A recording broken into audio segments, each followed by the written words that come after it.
கொஞ்சம் ஸ்பீட் பண்ணுவோம். இன்னும் சொன்ன டைமை விட 6 மாசம் ஆகும்னு கஷ்டப்பட்ட பொறுமையா உட்கார வச்சு சொல்லுவோம். அவங்க சும்மா அப்படிதான் அடிக்கடி வந்து கத்துவானுங்க. நாம அவங்களை பேசி சமாளிப்போம்.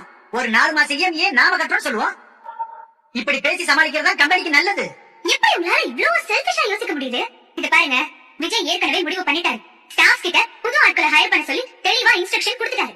நீங்க இப்படி உள்ள புகுந்து அதெல்லாம் பண்ணாதீங்கன்னு சொல்றீங்களே, இது உங்களுக்கு கரெக்டா இருக்கா? ஒரே கம்பெனில இருந்துட்டு விஜய் ஒரு மாதிரியும் நீங்க ஒரு மாதிரியும் இன்ஸ்ட்ரக்ஷன்ஸ் கொடுத்தா ஸ்டாஃப் எல்லாம் கன்ஃபியூஸ் ஆக மாட்டாங்க?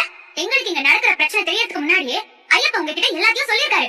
ஆனா நீங்க அது எதையுமே எங்ககிட்ட சொல்லல. இப்ப பிரச்சனையை சமாளிக்க விஜய் ஒரு ஐடியா சொன்னா அதையும் பண்ண விடாம தடுக்கிறீங்க. ஏன் மாமா இப்படி எல்லாம் பண்ணிட்டு இருக்கீங்க? காவேரி, இங்க நடந்துகிட்டு இருக்கிற எல்லா பிரச்சனைக்கும் காரணமே நீதான். ஓ வீட்டாளுங்க நம்ம வீட்டுல இருந்து உட்காந்துருக்கனாலதான் விஜய் இந்த ஆபீஸ் விஷயத்தையே போட்டுட்டான். அவன் வந்து முன்னாடி இதெல்லாம் பாத்துருந்தானா நீ சொன்ன மாதிரி நீங்க ஒரு முடிவு எடுத்து அதை ஸ்டாஃப் ஃபாலோ பண்ண சொல்றீங்க. பின்னாடியே உங்க சித்தப்பா போய் அதெல்லாம் பண்ண வேண்டாம்